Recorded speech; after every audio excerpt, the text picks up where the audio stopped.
Hello, ladies and gentlemen. Welcome to the Rational Female Podcast. And today we're going to be talking about the representation of men in movies, specifically modern movies, but we might diverge and talk about older films as well. So this is such an interesting topic for me. And I was inspired to do this topic because about a month ago, I watched the new film, The Housemaid, at the cinema, and I did post a video about it. And what I found really fascinating is that, and by the way, this is a light spoiler, the housemaid did seem to frame the man as being the bad guy. And I'm wondering more and more about our cultural kind of, this constant cultural need to vilify men in media and the framing of man bad, woman as innocent. And obviously there are lots and lots of stories where there are female villains. I'm absolutely not discounting that. But because of the whole feminist reading, like one of my favorite YouTube channels is what used to be The Take, which I also did a video on. And they always frame women as being innocent, as being virtuous, even if the woman is a bad character. So I'm thinking, what's up with that? What is this need to kind of paint men as the bad guys? And if a woman is bad, why are we more sympathetic towards her? Why can't we just say there are bad people, regardless of whether or not they're male or female? So what are you guys' thoughts on this? Well, like I said just a moment ago before we started, it's as old as the hills. It goes back to instinct, like everything does. It goes back to chivalry, instinct, and eros, and the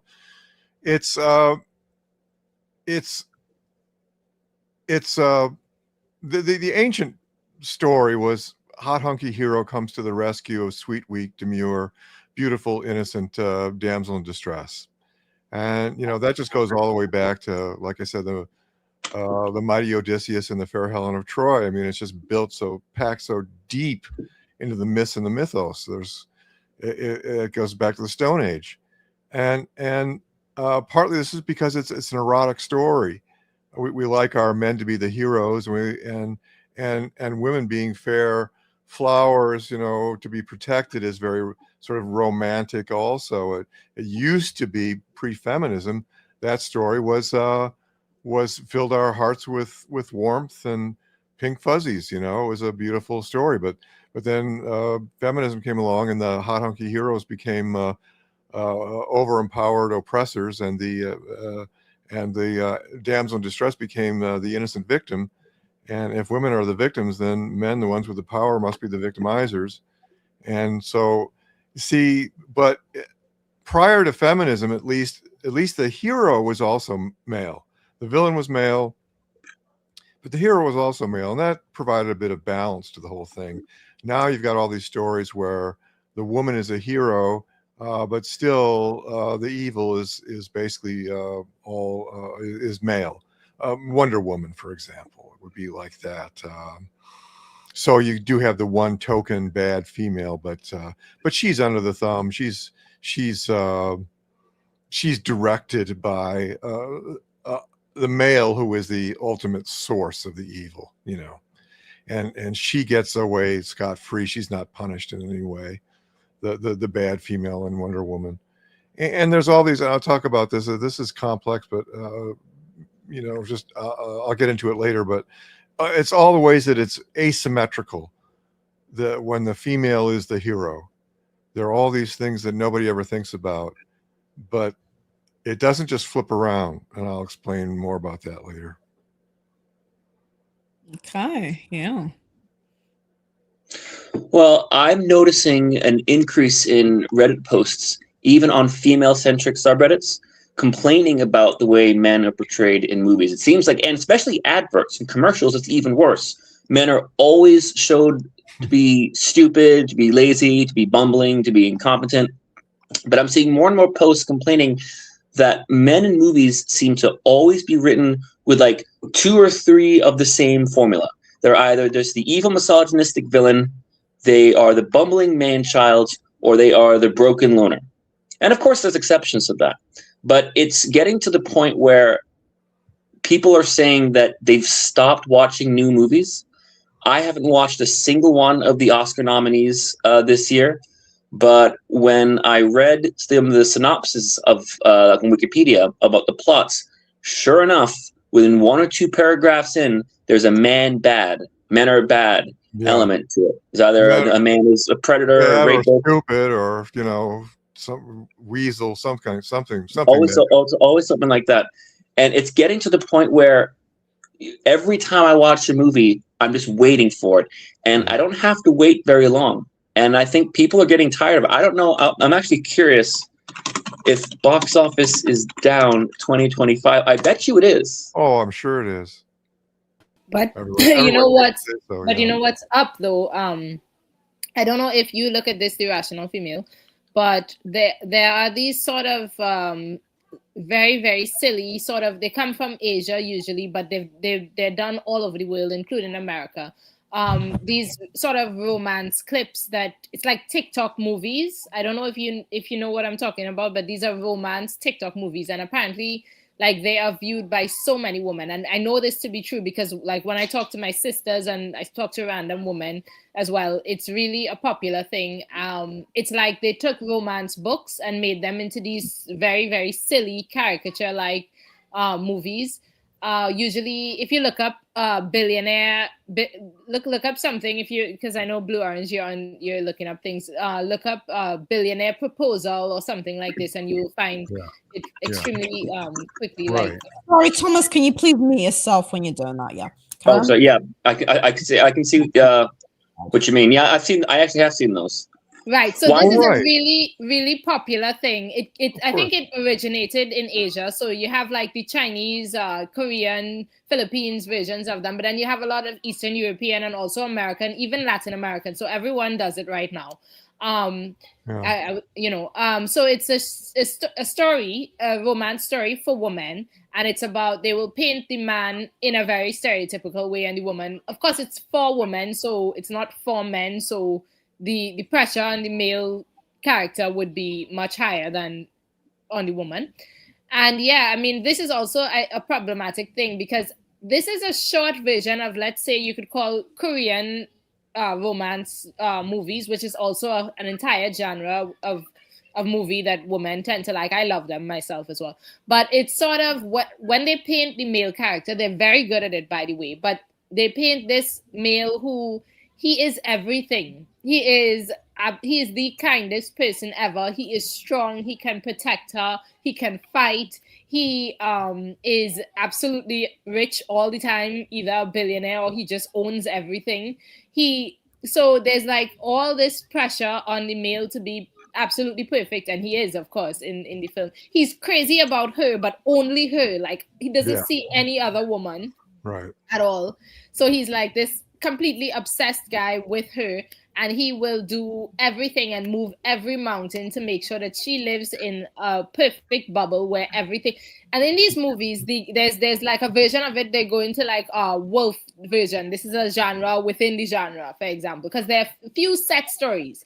Very few set stories. One of them is where the main story is he gets married to the girl because he needs someone to marry her in order to get an inheritance or something like this. And then within this marriage, they fall in love. So first he marries her and then he falls in love with her. But within it, he always creates a bubble around the girl. So there's also one genre which is about wolves, for example. And it's the same in all of these movies, that he will make an entire surveillance, like he will create an entire surveillance world for her where every step that she takes is being she's being protected. So she's gonna get kidnapped, she's gonna get almost raped, she's gonna get all sorts of really bad stuff will happen to her, but nothing will actually happen to her because he's super rich and he has all these security guards stalking her, and she doesn't necessarily know. So he stalks her. This is a part of it. He's to protect her, you know. So it's really interesting because, you know, feminists would look at this as, is this predatory behavior, stalking a woman 24/7, not trusting her to ever be alone, or is this protection? And when it's done in romance, women consume this and we're like, wonderful, oh, so nice, the billionaire is stalking us. But if it's otherwise, then Right. Well, this brings up what I was on about the asymmetry. So this is hypergamy. This is the woman who is going to hold out for the billionaire Fabio, and one of one of the issues with that is, you see, in male pornography, young and beautiful is preferred, but far from the only. You peruse Pornhub and you see women of all shapes and sizes and descriptions in there, but the woman's only focused on this. Actually, it's not even the top 1%. It's actually what she wants is a superhuman male that doesn't exist at all. Doesn't exist at all. He's either a billionaire or there's the trope where he's a drug lord. But even when he's a drug lord, he's super rich. So he has this sort of power. He's either, there are a few tropes. One is billionaire. This is the most popular one. The other one is drug lord. Vampire. And then, or he's a vampire or a wolf. Again, superhuman. But when he's the vampire or the wolf, he's not just an ordinary vampire or wolf. He has to be like the alpha of the. Of course. He has to be the best vampire, the best. Yeah, he's counting something or something, and he has his fingers out over the entire planet. He's controlling things. He's been around for thousands of years, and he uses this control to protect her, which is it's really interesting because I always say Asian films. It comes from this theme comes a bit from Asia, a bit. Some of it is from the West as well, but I know Asian films are very good at this masculinity. It's not toxic masculinity. It's really masculinity, because it would be toxic if used not to protect her. But because he uses it to protect her, it is just masculinity, which is, I think this is an interesting, but of course, it's unfair to men, because just as corn for women makes it harder for real normal women who look normal, this sort of, this caricature that they create of men is so impossible for any man to ever achieve. I don't know how, is it unfair to men? What do y'all think? Well, no, it's not fair to men. It basically means that no real man is good enough, and we're all, any real man a woman only settles for. And if men did exactly, and this happens. If men did the same thing, make these romantic TikToks with the perfect woman in every way, going by traditional stereotypes. Oh, super obedience, very attractive, her body proportions, all of that, very feminine, very graceful. Total Earth Mother. Right. That would be called misogynistic. Sure. So it's just another example of the different standards. And another different standard that drives me crazy, taking us more towards this is a movie thing, is I've noticed that now a lot of TV shows and movies love portraying women's violence against men in the trailer. Now, they're not framing these women as abusers or bad people. They're abusing them as the hero beating up the villainous man. But I've noticed that a lot of trailers now, they like having women punching men, kicking men, putting them in a headlock, or doing a bunch of karate moves. And that's not exactly new, but it's increased in the last 4 or 5 years. It's definitely increased. Yeah. So I'd like to address two things. First of all, just to dial back slightly, the stupid man and clever wife trope. I've seen it in so many cartoons, which I like. So Family Guy, Daria, American Dad, The Simpsons, Rick and Morty. And what's really interesting is that these portrayals of men as stupid is kind of like, it's become this very popular idea of like wanting to just laugh at men and make fun of them. And I think that's really, really interesting how there seems to be this like mockery of masculinity. And the show which I've talked about on my channel called The Big Bang Theory, it kind of mocks men like it's this mockery of masculinity. And to go off what Jana was saying about romance, so I actually write romance books, and I did a lot of research into the genre before I started publishing the books, and I saw it was overwhelmed with, alpha male, mafia romance, dark romance, bad boy romance, and I'm not familiar with these like Asian TikTok. I will say that Bollywood is, I'm actually half Asian, my mom's Indian, so Bollywood films, they do have like these very corny stories, corny not in that, I mean actually corny, like cheesy stories, right? Like about it's this like, oh, big love and all that is quite interesting, but it's not really my cup of tea personally. But I will say though that romance as a genre is basically a reflection of innate female desires. And, you know, women are not going to fantasize about some overweight, ugly guy, not to be rude. They're going to fantasize about a billionaire or a guy with a six-pack. And, you know, my romance books, I mean, I consider my romance books to be a bit more kind of down to earth, because they're about university students. They're not about billionaires, because I don't have a clue. I actually wrote the first one about a professor and his student, and I kind of went for a more like, I'm going to talk about university. That's the only one that's actually about that. The other ones are all just about university students, just young people in their 20s who just fall for each other. And, you know, they're very light. There's a lot in there about mental illness as well, because that's something I'm passionately interested in. But yeah, you know, this reflection of inherent female desires, like rich guys and alpha males, is strange. And this is what I don't understand about feminism. It's like, feminists will say that these traits are toxic, yet it is women who are reinforcing these, you know, standards of masculinity, these ideas of men as, you know, rich, successful, tall, jacked. Like, these standards of masculinity are incredibly, you know, they're so pervasive, and yet they literally reflect what feminists call toxic masculinity. So it's ridiculous. It's such a double standard.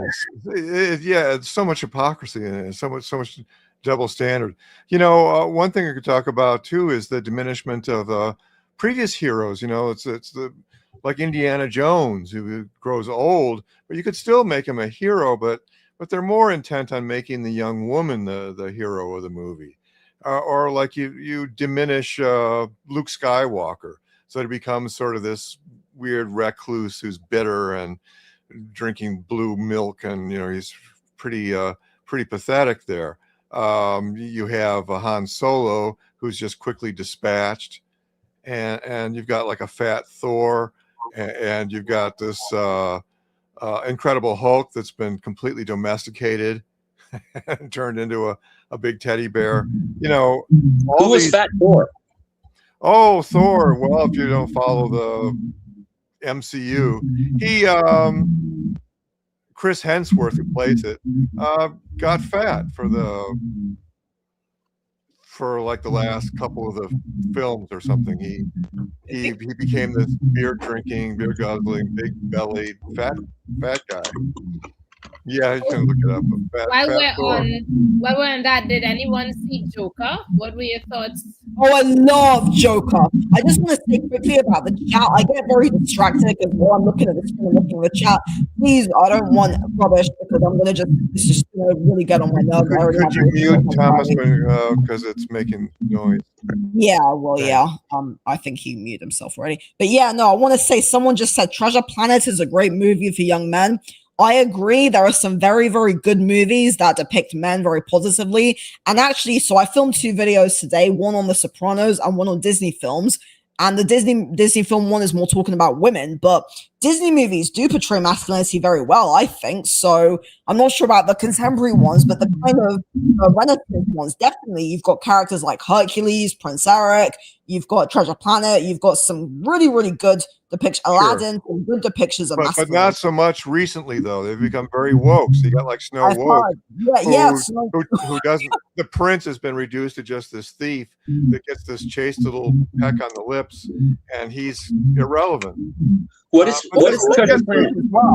This gets to one of the main asymmetries involved in all this stuff, and that is, you see, Superman is a hero to both sexes. He comes to the rescue of women.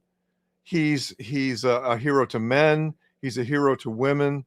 Women can fantasize about taking him down or marrying him, domesticating him, because Lois Lane does, and he gives up his powers for her, gives up everything for her.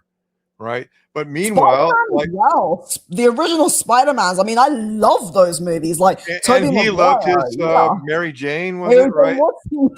All these superheroes have these women that are deeply, profoundly important to them. It's kind of like what they're all about. I mean, the whole reason to be Superman is to fly Lois Lane around the city with her cape flapping in the wind and having her look at you with those big adoring eyes, you know? That's what it's about. But when the woman gets to be the superhero, like Wonder Woman, Steve is just a useless, it doesn't work. If Lois Lane turns her nose up at Clark Kent, her own male equivalent, and only has eyes for Superman, how would we depict Superwoman falling hard for Clark Kent?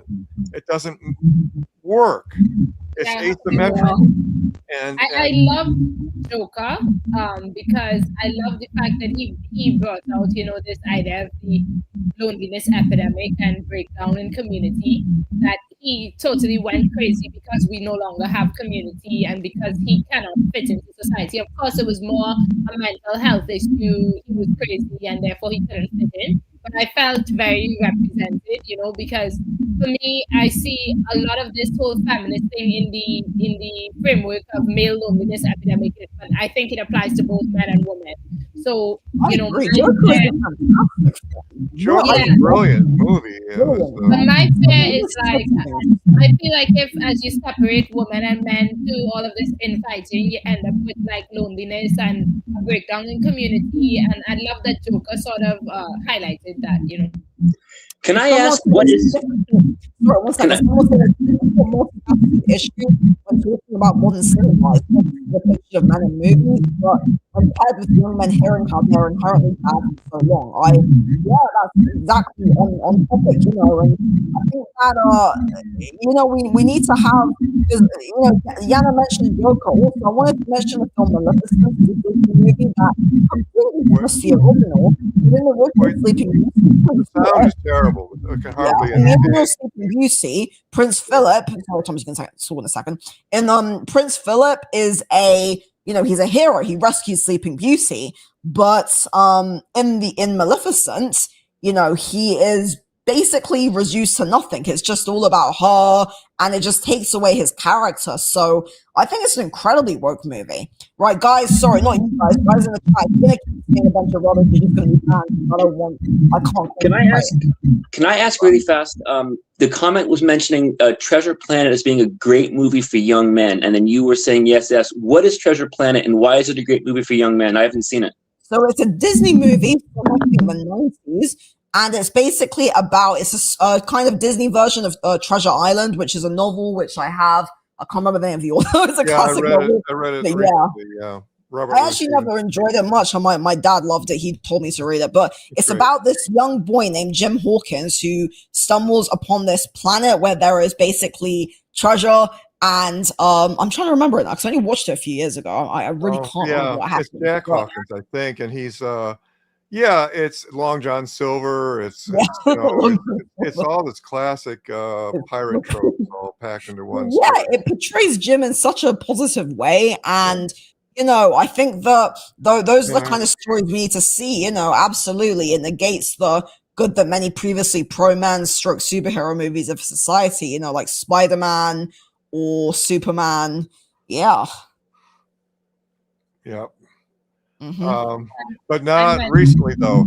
What was the one Ice or something? Was it where the girl is in a coma, the classic, and needs to be awoken by true love's kiss, and the schlubby male kisses her and of course does nothing, and but she's kissed by her sister and then she wakes up because that's the true love kiss. Isn't that Maleficent? In all the remakes, they are Frozen. But in Frozen.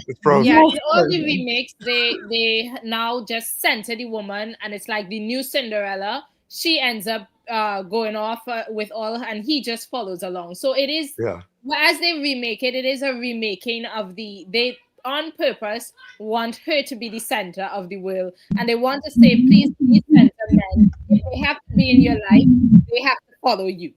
You do your thing, right? Yeah. Which, it is them trying to affect culture. It is definitely, in my opinion, more of a feminist agenda. Sure. And Well, it sometimes it breaks my heart because I see men and women together as a I wonder how that's going to change the way boys and girls grow up and see each other.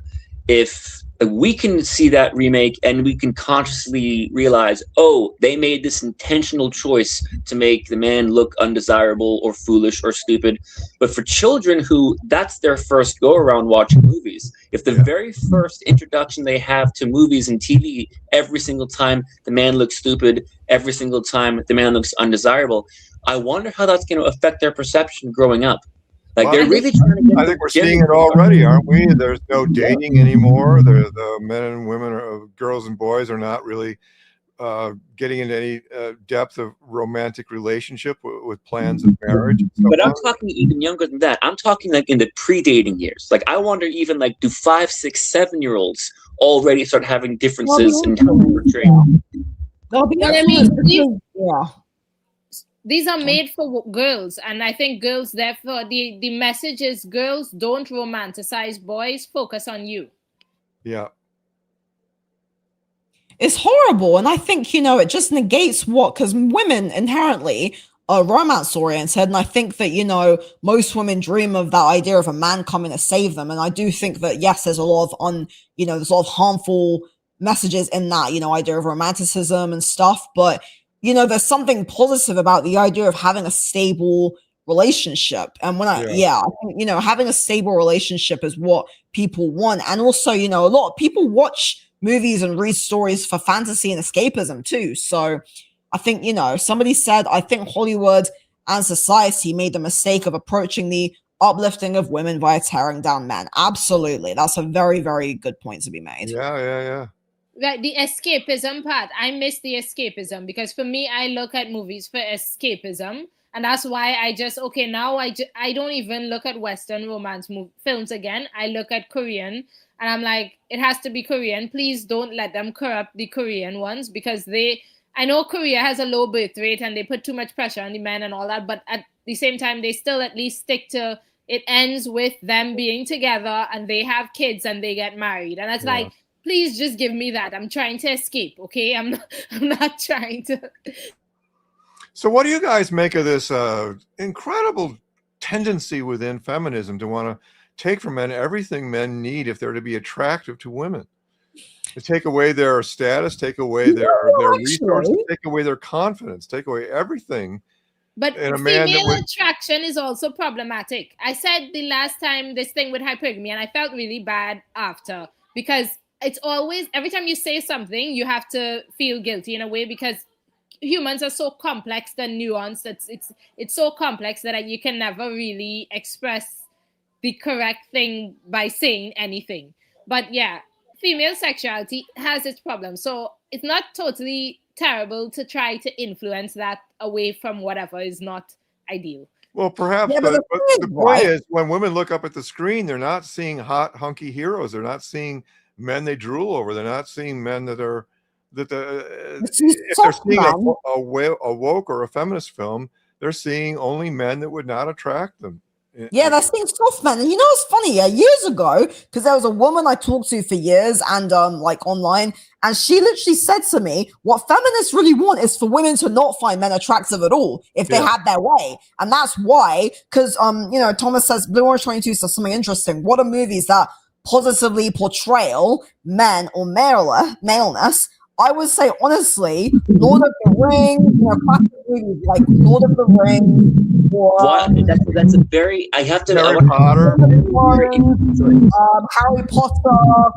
These movies I think are fantasy, are very traditional. They're traditional worlds. They don't masculinity. So for example, Jon Snow, Aragorn, these men. Harry Potter, they actually embody positive masculine traits. So, I don't think there's anything wrong with people's fantasies, by the way. Like, I'm not here to say people shouldn't like this because it's just you can't police what people are attracted to. Attraction is so complicated and very rational. But regarding positive masculine traits, like what women really want, I think in terms of like what women really desire in a healthy man is someone like Jon Snow or Aragorn or, if they're younger, Harry Potter, like a good guy who's brave, honest, down to earth, caring. I want to say Bridgerton is a really good example of what you were saying, like how they change and masculinity. Like what feminists want men to be attracted to, because I'm gonna look at two Bridgertons, right? If you the one of the Bridgerton episodes did extremely well. It knocked everything out of the park, and this was the one where the guy was the king, but he had his issues. I don't know if any of y'all have seen Bridgerton. I haven't seen it. No, I'm not Okay, really so into romance personally. There was one Bridgerton about Queen Charlotte, right? And she married a king. It's this girl. She was put as a black woman. I mean, of course, this is not historically accurate or anything. But anyway, she was this black woman. She married a king, and he had several health issues, including mental issues, and she had to help him and stuff like this. And so it was about their romance. It knocked everything out of the park. Everyone looked at it. It was fabulous. And Netflix was like the most seen film ever, right? So it did really well. Then they did another Bridgerton about, and the main character was a white girl, and she was fat. Now, mind you, the Bridgerton character, the black girl Charlotte, was also a bit overweight, but this one was admittedly a bit more overweight. Anyway, she was a writer, she was a feminist, and she fell in love with a guy who was trying to be a writer, but he was like an inferior writer to her, and she basically had to write stuff. She wrote in her own name secretly, but she had to help him with his writing and stuff. So in a sense, he was inferior to her. He didn't have anything. There was no hypergamy, right? And it totally didn't do well. It bombed, right? And everybody was like, oh my God, it's so crazy how this Bridgerton didn't go well. You saw all the headlines, and it was because she was fat. It's so sad that we're not ready for a fat protagonist. It's all because she was fat. And this just shows you how much we still hate fat characters. We need to get over our fat phobia and stuff like that. And I was just thinking, are y'all insane? It has nothing to do with her being fat. Like, I love films where the protagonist is fat. Women love fat protagonists. Why? In fact, one of my favorite films ever after, one of the things that I absolutely loved about it was that in that time, Drew Barrymore, she's not fat, but she was the fattest of all of the characters that you saw. At that time, they always made the main character really beautiful. For the time, it was, So women love fat main characters. The issue with the film was that there was no hypergamy.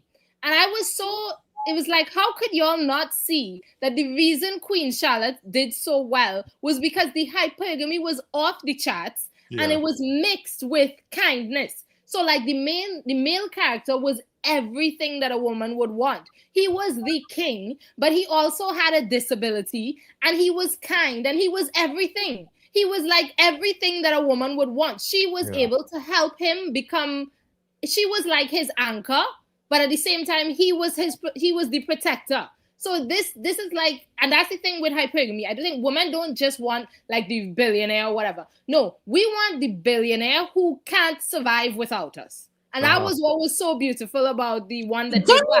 No, there's something about this.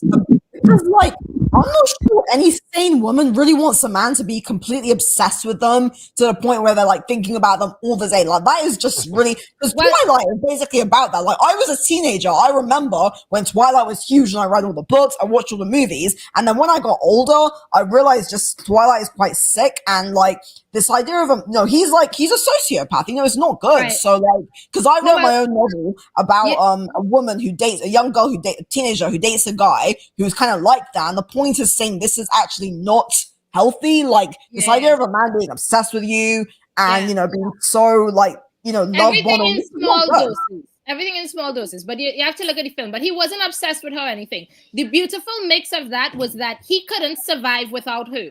She was his anchor. That's a bit weird, isn't it? No. You have to look at it. You can't survive without the person.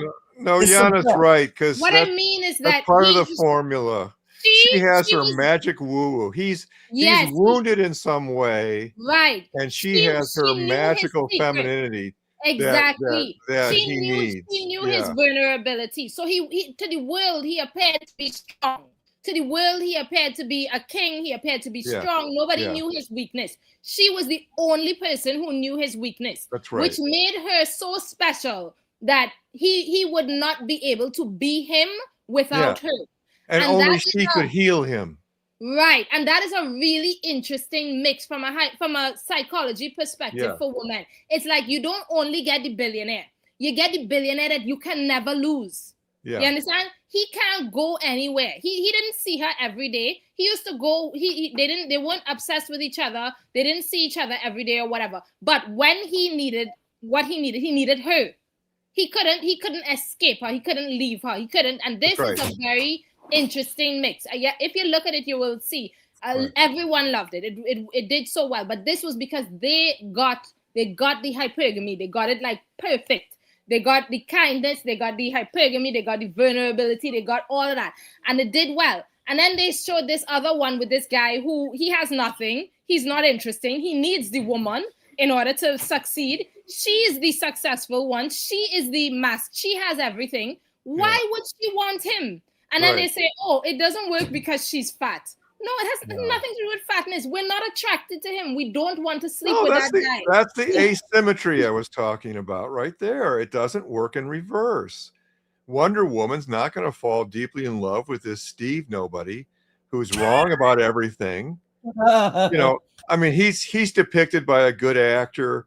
What's his name? But, you know, he's Chris Pine. What is it? Chris Pine. Chris Pine. So I mean, he's a good actor. He's a clever actor. He's witty. He holds the screen, but he's really kind of treated like a pest. He's rejected throughout the movie.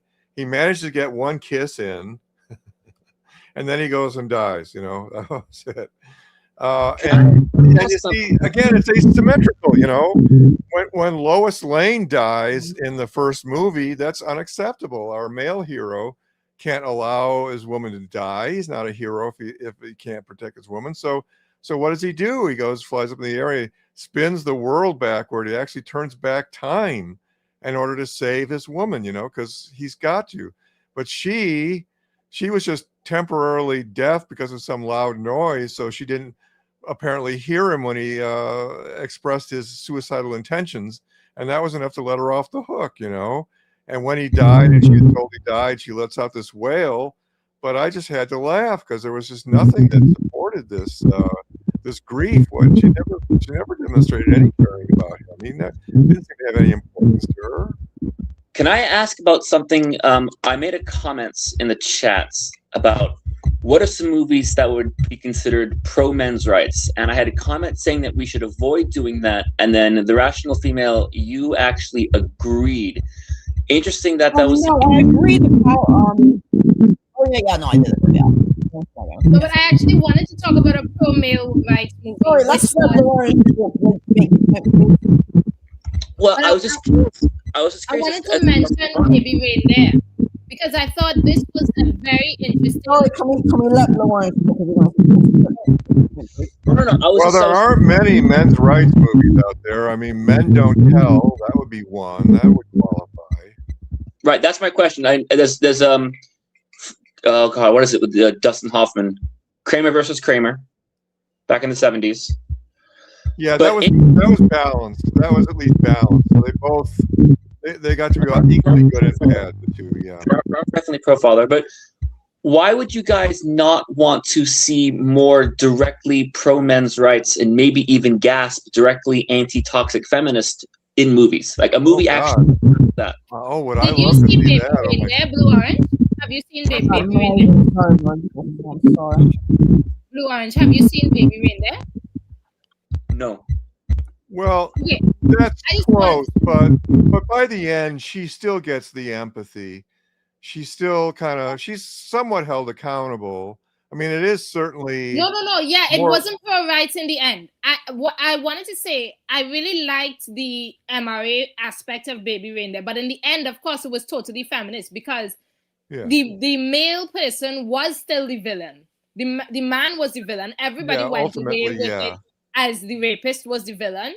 And it just showed you how much empathy we have for women, because in the end, everyone felt sorry for the woman. That's right. We all wept. We all wept for her, of course, in the end. Yeah.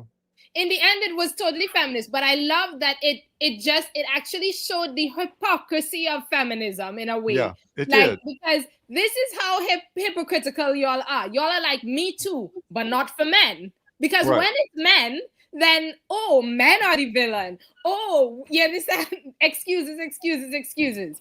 So No, but I would love to see some men's rights movies. I mean, if it was actually possible, if they weren't sabotaged, if the feminists didn't go insane. I mean, like there was an effort to make a movie called Butterfly. The guy who wrote it, Orion Monroe, he was a therapist for a young man, and so he knows the story in depth of this woman, this girl, who accuses him of raping her, and it's proven that this didn't happen, and yet everyone believed her.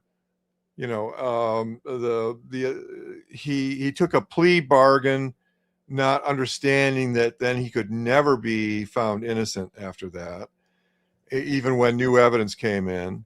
And the boy ends up killing himself because his life is ruined by this accusation that this girl made, and she was just angry with him. He was on social media a lot and attracting women, and she couldn't stand it, and so she accused him of rape, and it destroyed him. It shows, but he could not make it into a movie. It was impossible. He could not get it through, but he did write it as a novel, and he got the novel published. But wow, trying to get that made as a movie, he went through hell trying to get. Okay, two things really quickly, just to make it very clear, and Zara's already on this, but someone in the comment was asking about Andrew Tate. We do not like Andrew Tate. No, we do not like Andrew Tate. I am very seriously trauma around that person. I don't want to talk. I want to just mention. Oh, sorry, you have another point to make. No, go ahead, Zarina. Yeah, so my novel, my camera is a bit blurred, but yeah, this is my novel Tic-Tac-Toe, and basically it's criticizing, it's an anti-feminist novel. It depicts a society where men are second-class citizens, and the point of the book is that it's kind of criticizing both the toxic aspects of feminism, but also the toxic aspects of what I would say is, I don't like, we'll say actual misogyny. You know, it's very interesting because most people who read this book, or I actually got the point I was trying to make about saying, you know, it's criticizing the bad aspects of both the, you know, the extreme misandry and misogyny in our society. And, you know, I think Tate represents basically the negative aspects of that. But yeah, the book is basically, you know, it's a kind of commentary on that. And the point is, you know, I'm my fiction is I don't really think about politics too much in my fiction. It's more about like social commentary, which I guess is political in a sense. But, you know, I think that the men and women both go through hardships, and we can't have it where we start saying, you know, man bad, woman good. Like I literally, one of my other stories is about a female psychopath, and she's a terrible person. So, you know, it's not so much that men are, you know, bad, women are victims. It should be more about, you know, we look at people based on their humanity. So yeah, I think that's how the story should be characterized. Well, I have to say, I read the synopsis for Baby Reindeer at the very end, where she's, minor spoiler, she stabs him in the face, she threatens to kill her parents, and then she's given only 9 months in prison, which actually that tracks for the UK. In what way did they make her sympathetic at the end? Well, in the end, it's all sentimentality. He finds some note that she wrote to him at the very end, and it's all about, you know, well, Baby Reindeer was the only thing I had, and it was a teddy. It was like a stuffed toy that kept her. She had mental issues. To be honest, I also identified with her and felt bad. Sorry for her, and I also feel I've been through bad things in life as well in a way. So I understand. It's about a woman who's a stalker. She also in the film, so you could call it sexual assault. She sexually assaults him, because she holds on to his... stalks him terrible, stalks him terribly. So she's totally mentally unfit, and she's a stalker to him. So if this were the reverse, it would be You, which is a scary movie. It would be a scary movie. Oh my God, I love You. You. The show is very, very interesting. Her raping him is not portrayed as funny, right? Like it's supposed to be. It's not funny, but you feel sorry for her, not him. But Well, he you knows see, it, no, I right? don't know. That's a little. You feel sorry for him too. I You mean, feel sorry for him he too, goes but through a then lot of hell, well, for and she's me, obviously all crazy and such. she's crazy, but I understand her But at the crazy. very end, she gets the primary empathy because she has called this man Baby Reindeer from the beginning. And when we learn that Baby Reindeer was the name of this stuffed animal, that was like the only love she ever had. It breaks our hearts, and we But I mean, feel for her. it's true that humans go through this sort of crazy thing. This was a lonely person who had no connection to society. She attached to this person in her head. She had a fantasy attachment, and it helped her to get through life. And she couldn't deal with differentiating between real life and thing. And this is true for also for male stalkers. When males do it, this is exactly what happens to males. We should show the same empathy for males, but we can't really, especially not in a movie. No. Now, mind you, the person who wrote the film was a man, and he wrote it in a way for us to feel sorry and empathetic for her, because he himself actually did feel sorry and empathetic towards her. And so we felt that. And I think that to me, I would be lying if I say I understand what this girl went through. And I feel bad for her. Yes, she was a sexual assaulter. Yes, she was crazy. Yes, she beat people. Yes, she was aggressive. Yes, she was not a good person then. She sounds like Fatal Attraction. Somebody said Baby Reindeer is a heartfelt story about upset. I don't know what Baby Reindeer is. I haven't heard of it. And I understand her. It's like a mini series. Would you feel bad if she was a guy? No, you see, that's the point. Feel bad if she was a guy. That's the funny thing, but that's how it is. Isn't it? It's sick. If you switch the genders, there could be no empathy for the male. No, that's terrible. But this is the double standard of humans. This is a double standard. It's very bad.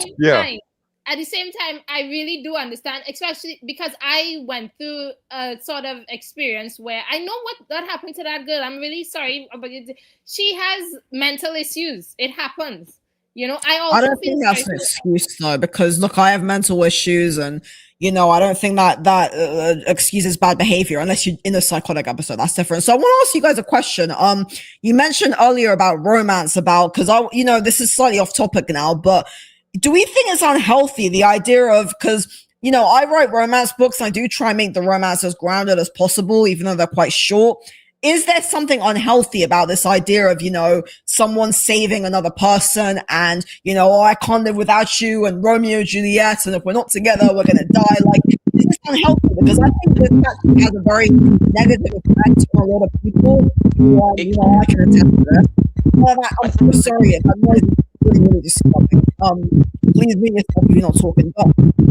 But do we think this idea of, two people being so obsessed with each other where they're like, oh, I would unalive myself if you wanted my life, is there something harmful about that? Not inherently, but it might be. If it stays where they're both very much in love with each other, then that's great. But as soon as it becomes uneven, as soon as one person becomes more obsessed than the other, it can turn from a romantic story to a stalking story very quickly. I mean, it could go from Romeo and Juliet to Baby Reindeer, especially as not all, but a lot of those very obsessive, I can't live without you types. For sure, everyone's felt that at least once. Everyone's had a case of limerence at least once. But there's also a mental illness component to that as well. Thank you. Thank you for saying arguably falling in love is kind of going crazy, Thank you, Blueorange. Yeah, I don't think limerence is love though. Like, I'm not sure, but I was in a relationship years ago where the two of us felt that way about each other, and honestly, in hindsight, it became very unhealthy and codependent. And after a few months, I was just exhausted. It was like, this is too much for me. So I don't know. I think I wouldn't say I've experienced like real love, but I would think the real love is more mature and wholesome and healthy. And this depiction of, love in this very kind of like intoxicating way seems like, I don't know, there's something not quite healthy about it, because like, I don't know. I just wonder, like, is there something a bit harmful? Because romanticism, go on. I would say that there's a duality, like most things.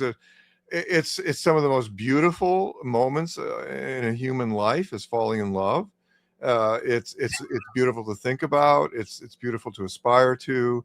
It is inspiring.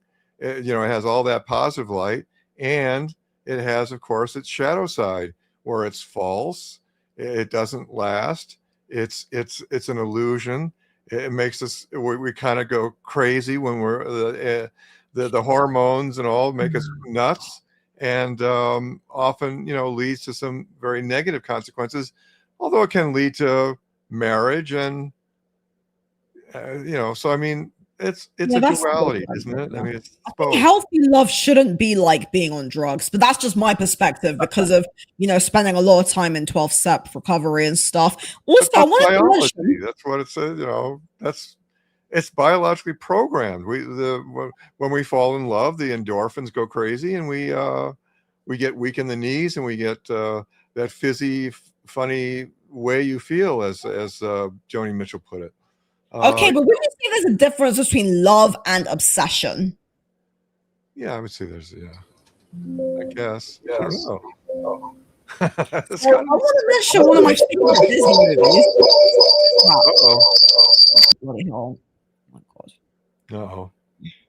Yeah, I want to mention one of my favorite Disney movies, actually, which I think portrays, because I'm a big fan of Disney movies, but I think Disney movies get a lot of crap, but I actually think they portray love nicely because, first of all, they're for children, and also they're not portrayed as okay, it is idealistic, but it's still kind of you can see why they fall for each other, but maybe I'm being a bit biased. But The Hunchback of Notre Dame is my favorite Disney movie. And I love the romance between Esmeralda and Phoebus. I know a lot of people might be sad that in the end Quasimodo doesn't end up with her, but I actually think it's very realistic. And Esmeralda rescues Phoebus twice, and the way they meet, there's that push-pull. And he's courageous, he's brave.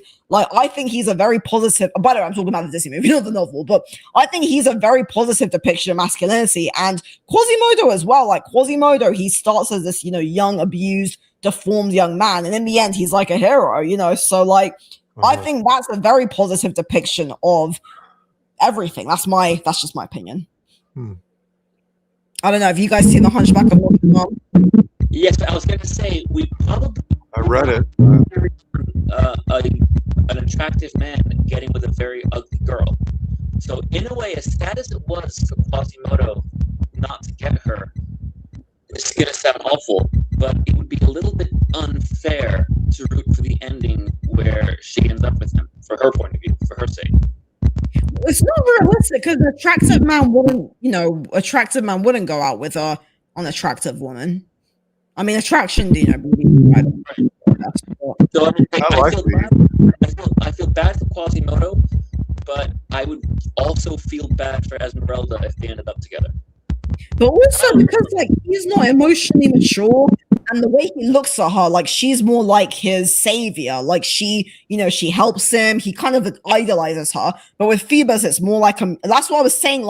I think real love shouldn't be so idealistic here on a pedestal. I think it should be more of an equal footing. You can have the beauty and the romance, but there should be a level of groundedness to it. I think love should be like that. I don't think love should be obsession or. And I'm saying this. The reason in other words, youth is wasted on the young. Oh, that's a quote in one of my books, actually. I put that as an epigraph. But, the reason why I say that is because I have a lot of experience with limerence, infatuation, and, I kind of wish that, someone has actually helped me out, and told me, this is what love actually is supposed to be, and this is how it's supposed to be. And I feel like I haven't really grown up seeing, I have no clue. I haven't got a clue about love. So, yeah. Romeo and Juliet are 15 and 13, respectively. It's given in the text, So much of this hyper-romantic love is between kids, kids 19 years old, who from my perspective are still kids, And so that's part of what's going on with hyper-romantic imagery. They're very young people that are losing their minds over each other, and it's I don't know, it is what it is. It's it's both beautiful and depressing. Has a shadow side. Yeah. It's very my experience is severely depressing. I don't have a very positive experience of that. Yeah. Anyway, so we've got about 5 more minutes. So yeah, on the subject of, masculinity, I want to go back to what I was saying earlier about, positive masculinity. Like, I think that, like, positive masculinity is very well depicted in fantasy, in, like, Game of Thrones, Lord of the Rings, Harry Potter, and even, like, Marvel, like, the original Spider-Man. I think that, like, we do watch films and we do consume stories to escape. There is a degree of escapism to it all, of course. And I don't know, like, it reflects something about our inherent needs and desires, the inherent need of a woman to be rescued by a man. Maybe rescue is the wrong word, but maybe, like, desired, pursued by a man, the need of a man to care for a woman. Like, as Tim was saying, these are biological needs, right? So however well they may be expressed or not, I think there is something that these stories tap into. And I don't know, like, I would really like to see more stories whereby, like, we see, what's a good example, actually? Enchanted, again, is kind of from, like, the early 2000s, but I think anyway. But Enchanted is, another Disney movie, and it's quite sweet. Like, you've got this very innocent, feminine, kind of princessly, like, girl, and she meets this guy who's very serious and stoic, and, it's quite nice the way it's depicted. But yeah, back in early 2000s. That's over 20 years ago. We're in a different world now.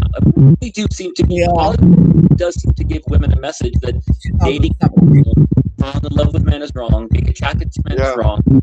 Heterosexuality is wrong, really. Yeah, so I can't watch these modern romances anymore. I've totally given up on the West in terms of romance. On positive masculinity, I'll point out a movie that I think of what I always like, but I'm sure no one has seen this. It's called The Lady and the Gentleman. It's, again, a fantasy movie from Korea with the same exact trope. He's a billionaire. She's a housemaid, right? But the thing is, what I really loved about this portrayal, this little part of it that showed this positive masculinity, and I always pointed, this is how Koreans sort of distinguish between toxic and positive masculinity, is this guy, it's an age gap relationship issue movie. He's much older than her. That's why they can't be together, right? Mm-hmm. So her family, of course, would never agree with it. She works as a housemaid in his house through some weird circumstances because her family lost their house and all kind of nonsense, right? Anyway, so he's super rich and he could do anything he wants in terms of finances, but he does nothing, right? Her family, when she finds out about it, they lock her up, they take her, they steal her, they lock her up, they do all kind of things to keep her away from him because he's divorced, it would look bad, he's too old, everything, right? So they take her away and they do all sorts of things. He lets them do it. He comes, he begs for them to allow her to see. They say no, he does nothing. So he doesn't use his power in any way at all to save her or anything. He just respects the family. He respects the decision. He respects that they can't be together. So he does nothing in his power financially until the point where she ended up almost dead on a beach because with the whole series of events, she ended up almost dead. And he had to get her into hospital or whatever. And then at that point where she almost died, then he used his power and everything went away, which means, like, for the whole trial, he could have gotten away of every single obstacle could have been gone, but he would never use his power because he has this honor. And this is this idea of not toxic masculinity, but just masculinity. You have the power to fix everything, but you don't use it because you have honor. So this is the balance, I think, between toxic masculinity and masculinity. I guess. I don't know. I'm just saying. The point is, it's a beautiful masculinity where the man has all this power, which is unfair to men, I get it, but he doesn't. He has honor as well. I don't know. That's just something I thought about. Okay, we don't have time. Other people need to speak. Sorry. Okay. Well, yeah. Okay. So one of the issues, with women only going for the billionaire Fabios, it doesn't grant men any real innate value. Yeah, I don't like the rich thing either. I agree it's unfair to men. That movie, it was just that part of it that I really liked, how they were able to distinguish. Like, they used the fact that he didn't do anything to show, like, it's not just like that masculinity could be bad if you use it. I don't know how to describe what I mean, but yeah, it's like they showed that a part of this beautiful masculinity is not just about having with power. honor and integrity. It's that is really interesting, Mm-hmm. you know. Okay. Yeah. Well, really great talk. Thank you guys for tuning in. A lot of people in the chat were being stupid, but other than that, there was still some good comments. So, yeah, this is just, sorry. Those comments, his last comment was great. That's what I meant. Yeah. Yeah. No, I just what was the stupid comment saying? Just seeing you. Anyway, thank you everyone for tuning in. Yeah, I'm gonna be live again on Thursday with David Shackleton, and my next few videos going out will be on. Well, I've got a video coming out on masculinity in The Sopranos and on positive femininity in Disney films. So yeah, stay tuned for that, and we will be live, the four of us. Probably not next week, but hopefully the week after. So yeah. Thank you everyone for tuning in. This is The Rational Female, and goodbye.